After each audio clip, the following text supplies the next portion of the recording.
In the first part of this two-episode series, Don Chubai, a live shopping expert and principal of the Live Selling School, delve into the evolution of home shopping and the world of live stream shopping. She underscores the significance of authenticity and consistency in live selling, discussing the adoption of this trend in the Western world. Dawn offers valuable insights into the challenges of implementing live shopping, along with practical tips for preparing and promoting these events. The episode also covers the various sectors that can greatly benefit from live shopping and the critical role of effective hosts in driving sales.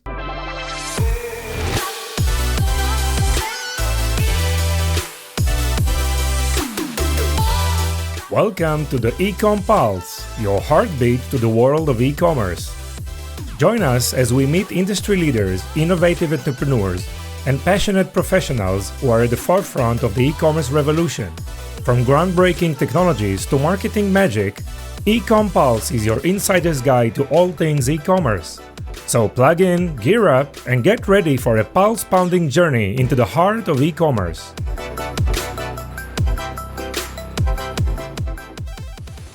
I'm very excited about our guest today, Don Chubai. The live shopping guru and the principal of Live Selling School is in the house. Welcome, Don. How are you? I am great. Happy New Year. And thank you so much for having me on the show. Welcome, welcome. Happy New Year. It's great to have you here. I'm super excited about our show today. So, Don, for the people that don't know you, tell me a little bit about yourself and what you are working on right now. So now I get to call myself a veteran broadcaster. I've been in the world of television for well over 20 years. The bulk of my background was in traditional broadcasts, but for the last 7 years, I've been working in the world of TV home shopping and live stream shopping. And over the last course of the year, I decided to combine all of my skills and expertise in not only broadcast, but media training and live stream and TV home shopping to create Live Selling School, where I am cultivating the next wave of live selling talent and working toward building up live selling skills and live stream shopping strategies for both brands and for talent. No, that's amazing. So you're really like all these years at the forefront of media, video, commerce, like at the crossroad of all these exciting, opportunities and technologies. So please share with us, how do you see the landscape of home shopping has evolved, especially now with the advent of live stream shopping? Give us your perspective of how things have evolved throughout the years. Well, the world, obviously, of TV home shopping has been around for, a half a century, right? 50 plus years. Correct. And it's really the nucleus, I think, clearly, of what live stream shopping is.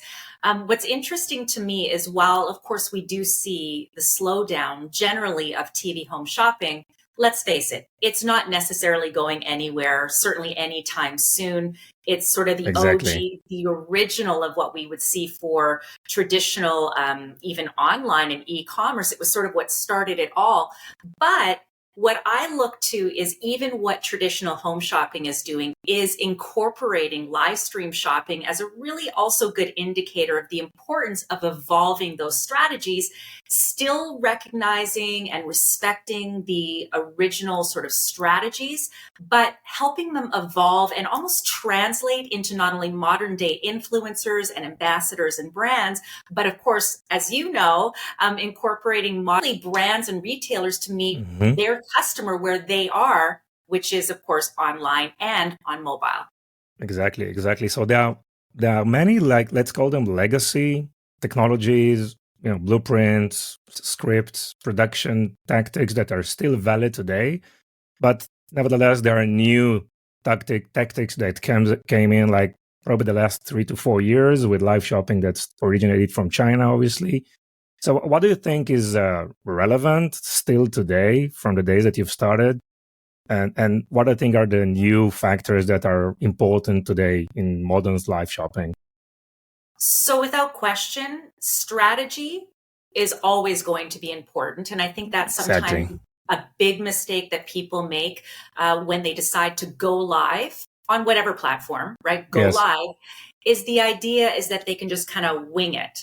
And the good people, the good hosts, and the good presentations make it appear like everything is incredibly spontaneous, which it can be, but it's all of the preparation and strategy that allows you to still come across with a professional level product. And by professional, I don't necessarily mean it has to be fancy. And that's where we take the legacy sort of concept of home shopping and think, okay, it's got to be really formal. You've got to have like the table and the proper lights. And yes, you do need elements of that, but the idea that it can still be intentional in its strategy, a theme also being very, very important with respect to that as well. So taking what those networks have done, which is themes and strategies and proper setup and staging and having your props, thinking to what your demonstrations are, that's important to carry forward. It's like the 2024 in and out list, right? So in is still going to always be that planning.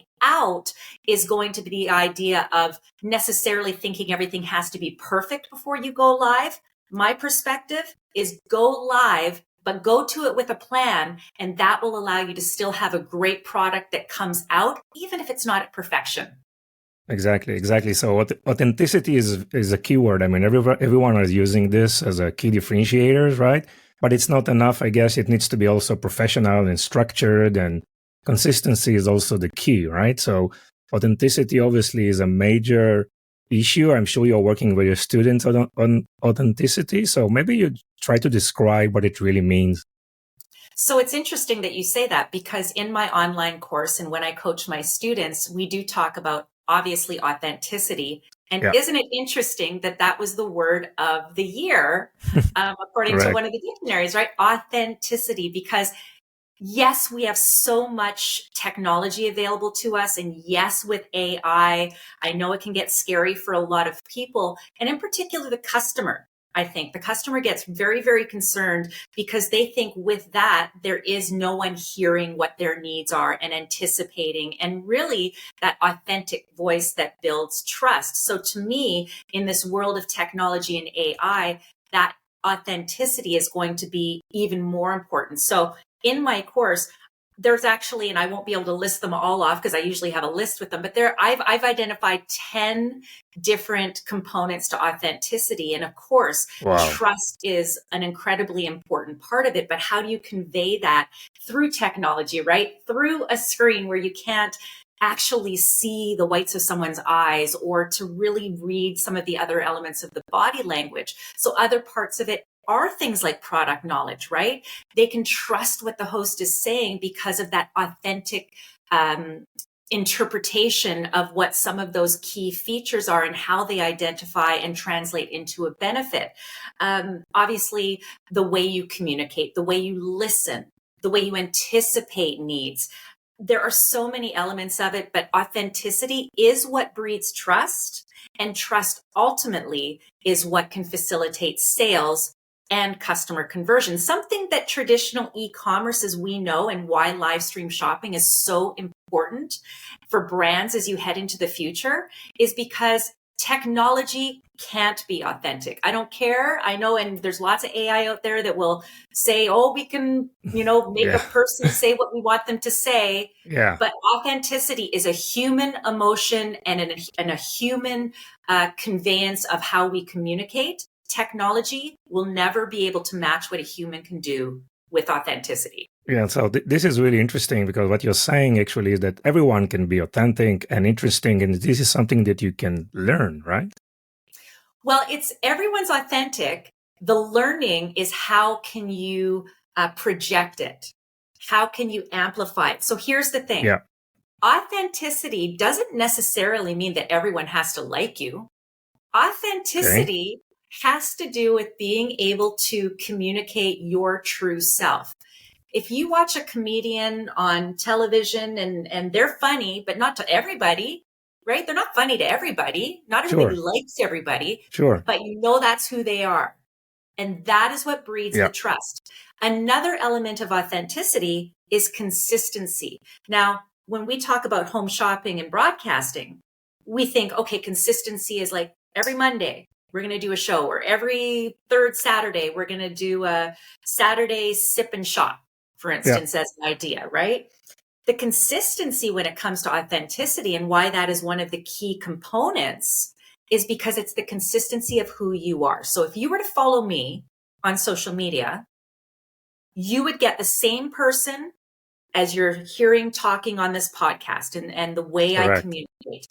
If you were to see a different side of Dawn, now you're kind of going, well, whoa, which Dawn or which host or which Yeah. salesperson is the one speaking to me? Is it the one that's telling me what they really think and actually cares to put the right product into my hand? Or is it the Dawn that's just trying to make a sale? Because here's the thing. Yes, with live shopping, and yes, as hosts, our job is to sell. As a TV home shopping host, I had targets not only by the day, by the minute, But the right? minute. Dollars per minute, Yeah. by an Wow. hour. Wow. Now, we don't want returns, right? So the thing is it's not my job just to sell you something because my job is to sell. I want to make sure I'm getting the right product to you. So part of the authenticity as well is advocacy. This product might not be for everybody, but here's who it's for. And listen, if you're not that person, I bet you've got someone in your home. I bet you've got somebody in your home who is tired of living with pain Sure. and tired of not being able to do the things they want to do. You can still make the sale while being authentic. Correct. I mean, you mentioned the word broadcast, right? And, I'm with you. I'm like celebrating 25 years in the video business, right? So, I mean, for millennials, Gen Z, this is like a very strange word, broadcast, right? I mean, I've started when, video was analog, and I was in early days of moving from analog to digital, right? And all these years, I mean, the US was like innovating, right? We always took technologies from Western world and adopted them, and then there was a migration to, other parts of the world. Let's call them emerging markets, right? But with live shopping, we see like the other way around, right? It's a trend that started in Asia, and China is doing huge numbers over there. Like just the live shopping, revenues in China are much bigger than countries in Europe. Just the overall e-commerce business volume, right? Now, how do you see this adopted in the Western world? I mean, this Chinese way of selling. I mean, people are just spending hours or even days continuously selling products, and some of them are even some of these sellers are like billionaires, right? How do you see the adoption in the US and North America of this new trend? So first of all, I don't think we're ever in the Western market's going to see, I think you've probably seen it too, the viral video of the gal in China, and someone slides in a box and she pulls it up and she throws it out, right? Yeah, this is amazing. Yeah. I'm just amazed by her hand-eye coordination. Yeah. But no, let's be honest. We're not, I don't think we're going to be there. I mean, and just the scale, it's just not going to happen. And I'm going to say that I think it's that perception of what China is doing that has created a bit of fear, maybe if I can say that, or hesitancy, maybe that's the better word, with some brands, because they think we're not that. And I think there's also, for some, a hesitancy to get involved with live shopping because they also think, oh, that I don't want to do TV home shopping. Yeah. That's where I think we've got to do a better job, perhaps, of embracing certainly the heritage of what home shopping does. I mean, that's the very basis of my HSH method for my live selling school, 100%, because that's really just a sales strategy. We're talking about a sales strategy to connect through the screen. Sure. But I think it's the fear that you have to have a big studio, a huge setup, 12 camera people, an audio board, right? Someone switching. And I know for Gen, the different generations, and Gen Alpha will have no clue what we're talking about. Exactly. Yeah. But I think that's that concern that maybe has some people not even willing to dip a toe. But yeah, I mean, we're seeing more adoption of at least the idea of going live. And I say this because I've had recent conversations, as we all do in this business. We're constantly educating and evolving because by the time this podcast airs, there'll be new developments in how certain things are done. So it's Sure. it's a constant finger on the pulse, which I know you have with Vimy as well. But I just had meetings with it was a PR firm, and they represent several different brands, and they're really, I mean, they focused a lot on hospitality, but they're really starting to get a lot more in the way of consumer brands. And what they've been saying is that there's a lot more pressure on their agencies to deliver more with their influencer marketing. Sure. Because they're not getting out of the influencers, frankly, the return to what they're paying. And this to me is exactly why live shopping is one of those important elements in a marketing strategy to incorporate. Sure. Because now we're doing, right, we're bridging that gap. I mean, I know people listening to your podcast and watching this broadcast, they understand what live stream shopping is, right? Yeah. The bridging the gap between in-person and online. But there's still a lot of brands in the Western market, I'm finding, that they still think, oh, I've got to go pitch onto TD Home Shopping to get access to that. And you don't. It's like you need a phone, a light. Some people don't even worry about lights, but yes, get a light. Do the professional setup as far as a light, but it's technology. If you can work a phone, if you can, type on a computer, as far as that level of expertise, you can do it. And I want people to start to understand that. Yeah. Yeah.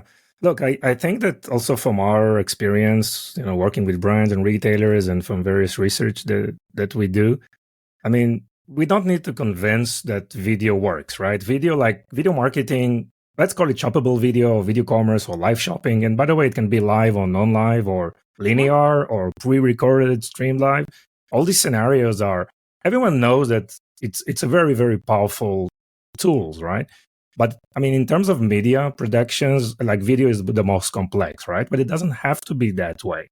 We talk about, authenticity, and people needs to be, more trained or standing in front of cameras and having the right, scripting in place, lighting and like a good camera and audio. And definitely they can shoot out and obviously, sell products and educate their customers. It's not just selling, right? It's also education, training, customer support. Video is like everywhere, and on every report, it's just growing and growing and growing. So having that, in place, and the customers and the brand retailers and even enterprises of any sort, they know that video works, and almost all of them are investing huge amount in video. Like those videos that, let's call them today, like short form videos that they're uploading can be organic or paid over social media, right? Now, the live shopping component is something that everyone wants to try, but obviously they have, challenges. So, my next question is, what are the common challenges that you hear from clients when they're, contemplating or trying to think about live shopping and want to implement it into their organizations? They don't know where to start. Right. And this is why we're having this conversation, because I want to sit there and let you know. Okay, so let's help them. Let's give some structure, some knowledge. So content, right? We all know that content is king, but what does that mean when it comes to getting ready to go live? It's having a plan. And I always say, yes. Okay, so let's assume you've got a host that is A, comfortable on camera, B, fine with talking all by themselves, right? Now you can do co-hosted situations. And so that's 100% a strategy. And it's essentially like having an interviewer would be at the helm doing all the business part. And then you could have an expert, someone that is, maybe a formulator of a skincare line or a designer. So let's assume you have that in place. Then let's assume you've got the technology, a few lights, nice quiet room, throw a background. This is from Amazon. It's not complex. It's like a little wallpaper. I pinned it up with tacks. Like it doesn't have to be super fancy. And you also give them various tech recommendations, like for gears and stuff, right? You can also help with that. So I've got a whole list, of the gear that's good. But so what I would say is, to get started, pick a theme. Now, in traditional broadcast, mainstream media, right? So when you turn on folks that are listening that, again, this is Gen Alpha. We're turning on the TV here, right? If you were to turn on a TV, why do you watch something on Netflix? Why do you watch a series? Because you like the topic, you like the theme, you like the general concept. So first things first, pick a theme. Doesn't have to be hard. If you're in fashion, it's the top 3 items you need today that are under $20 to transform what's in your closet. Yeah. Now, That's how you start. Now that theme or plan, are you referring to like the next video I'm going to produce, or like the general plan, like a quarterly plan or a year-long plan? That's the next video. The next video. Yeah. Sure. Devise a content calendar, right? And I've got one at livesellingschool.com. People can download if they want. I've got a Q1 calendar and I'll put them out every quarter. Nice. But there's a lot of like national days. And let's face it, there's like 500 things that can happen on every day. And Correct. some national day, but that's okay. We latch onto that. Right? So take a look at, okay, let's even choose Valentine's Day. We know Valentine's Day is coming up in however much time. So now is not too early to start going, ooh, I want to post a video, and it could be a video. You're right. And I'm glad you said that it doesn't always have to be live, but the skills still apply, right? How to convert, hooks, call to actions, permission to buy, demonstrations, gamification, right? That can happen even on video. You just have to do it a little differently, but it's all still applying. So we know Valentine's Day is coming up, or Christmas, or Mother's Day, or whatever you want to celebrate. National Cheesy Sock Day. That's coming up in the next couple of months. It's on my calendar. Okay, doing it right now. That, right? Yeah. Am I going to do a short? Am I going to do a live? The live can be 10 minutes. The live can be 5 minutes. It could be a product activation, but think of the theme that you want to do, and then create that as that nucleus, and then work out what you're going to do. Are you going to have a guest? Are you going to have links? Are you going to have a click to buy? Are you going to do a Q&A? Revolve it around your content, but make live shopping or video commerce or social commerce a part of that digital strategy. Yeah. Okay, great. So we have a plan, we have a theme, we have the right gear, we are highly motivated, we think we are authentic. What's the structure or the plan that you can suggest for that specific event? Is there any blueprint that you can share? Is it depending like niche? Every niche has its own, or I mean, I'm discussing, trying to get more information about, the scripting, the structure. Let's say it's a 30-minute session. How do you what's the best way to structure that? So first of all, yes, niche is always great. And it's nice to have your host be within a niche, but keep in mind, as home shopping hosts, I've done shows where we have like every niche that's within one show. Within one show, yeah. Of course. And that's why the theme also is important, because it could literally be like Dawn's top favorite things that you need for a new home that you're moving into. So it could be that. But so yes, as far as like a scripting, so there's like, for me, there's kind of this 8-step formula to a successful live shopping event. And often I start it with a hook. Even before an introduction. And sometimes, with live, yes, you got to wait for people to join. And I get it. It's hard to kind of come out of the gate with a big hook, but come out with that hook right away. And for anyone listening, a hook it's the grabber. It's like, why are you watching? It's like when you watch a movie trailer, sometimes it's that movie trailer that gets you to the movie theater. Sometimes it's the star. So that might be the host. Sometimes it is the topic, the concept. Great. So this is all stuff that exists. We already are humans that behave this way based on what's put out there. And so we're doing the same way. So I start out with the hook. Then I give you the idea of who I am and why I am the one to be able to help you through this journey. Right. So I am a product expert. I'm not a makeup artist, but let's say I was, and I was doing a beauty show. Okay. I would want to let you know what my credibility is. Okay. Then I give everyone sort of a lay of the land. So here's what we can expect in the next, you said 30 minutes. Okay. So today I'm going to show you 5 products. They work well together, but if you don't have the budget to get everything in the show, that's okay. Each one of them can work independently with what you already have potentially. Okay, so that would be how I would go.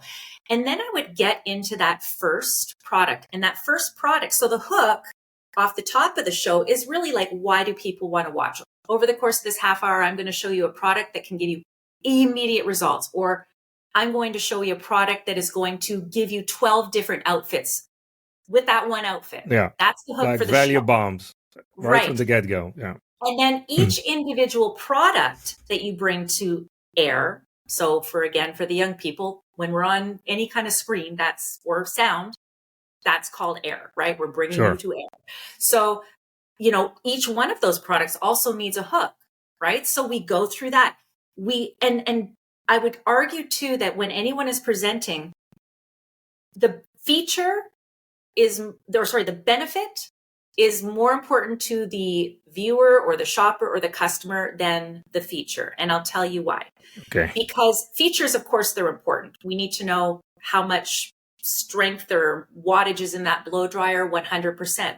But if you sat there and said, okay, this blow dryer is 1600 watts, honestly, I have no idea what that means. But if you told me that wattage will dry my hair in 50% less time, so 50% faster, now that matters. So Correct. You're not going to lead with the fact that this is a blow dryer that has 1600 watts. You're going to lead, even though the manufacturer probably would say, "Ooh, make sure you get that 1600 watts out there." Yes, it's important, but it's only important because of the why. Why is that important? You're hearing someone say it in your ear. That's my biggest strategy. Here, as a host that's talking to yourself all the time, and if you don't have a lot of interaction on your feed, I mean, hopefully you do, right? Because that's what people, communicate with you. But always be hearing in your ear. Why does that matter? It matters because it dries your hair faster. So you're going to lead with that. That's the hook. Yeah. So we don't want to like spray and pray or provide all these, dumping features. We need to blah, blah, blah, blah. speak the value language and benefits for customers. So you mentioned the hook, which is within the event itself, but I think the hook starts much earlier, right? When you promote the event, when doing all these social media campaigns, probably to invite shoppers to the event. And obviously there is a lot of activities post-event. So I would love to hear your thought about some best practices, prior to the event itself and after the event itself. How do you maximize, the sales potential, the customer loyalty, all the engagement that you are developing with your customers? Yeah, this only works if you treat it the way you would an event. And I'm going to say, let's start from the brand standpoint. So if a brand is out there working with a live shopping event or a video shopping event, or have included any element of what we're talking about into their strategies, you would never have a big sale in store without promoting it, right? Because otherwise you're going to get nobody at the front door. Exactly. Yeah. So the promotion does have to happen within the brand, but it also needs to happen with your host. And some of the mistakes that I see, in particular, and this just really has to do with not setting the right tone with your host or your influencer of what your expectations are. So I can speak from a standpoint that I know of brands that have hired influencers to be a host and paid a lot, but with nothing in the contract that said, oh, by the way, let's make sure you also promote this on your feed. And if there's the ability to simulcast, obviously platforms, many of them are able to do that now, or at the very least share after the fact, right? So there's that. So make sure that you're also engaging with your host on what their role is to help get the success of Let's Talk Live, of getting people to tune into your live feed. So there's the promotion ahead of time, and that should happen, can happen weeks ahead, but it's the constant drip of promotion, right? Coming up next week, mark it on your calendars. Hey, and also promote any other incentives for people to join live. Exactly. For instance, a discount, right? Correct. For those that are tuning in live, and for 15 minutes after, you're going to have, for anything you've got in your cart, you're going to have access to a special discount that no one else will get. Now, so there's the lead up during, obviously there's the very light brushing that you and I just talked about that I go into a lot more deeper detail within my course. Sure. But then let's talk about after, because afterwards, you've now got great video, right? Because it's gone live, but it was on camera. You can sit there and put it onto video, and you can slice it into each individual content. So we have that even in the world of TV home shopping, and go onto any network and you'll see there'll be little shorts. That's ultimately what they are, little short clips that are attached to whatever product is on. And now that is content that lives within the site. So as part of their e-commerce, right? But also this can also be part of your social strategy, your social media strategy. And the more you follow up with the success, and even sometimes honestly perceived success, because there's different measurables as we know, right? That's going to help feed and funnel into your next event. Because we know this is a marathon, right? It's not a race. It's not a sprint, but it is something that if you start now with all those strategies and with getting involved in this type of essentially content marketing, when everyone else 6 months, a year, 2 years from now, Gen Alpha, when that's the only way they shop because they're a digital, born into the digital age, you're going to be that leader. And that's the key. So yes, pre, during, and post, you need that support for that one event. Exactly. Yeah, I think it's very, very important, right? All this prior to the event and post event. What we see from our platform is that a lot of the sales are happening post the event, like within the next 24 hours. On the VOD level, you can still buy, with the video checkout, you can still, see the history of the chat. And a lot of sales are happening post the event, so which is really, really nice. So we always encourage customers to maintain the discounts, again, if they have the inventory, so users can, so they can maximize the users, and of course implement variety of like outreach messaging or workflows to make sure people are, those who abandoned the cart or those who didn't purchase, they still have the opportunity with maybe another coupon code to leverage the specific opportunity. So it's not just the video event and the production and scripting and all the storytelling that we discussed.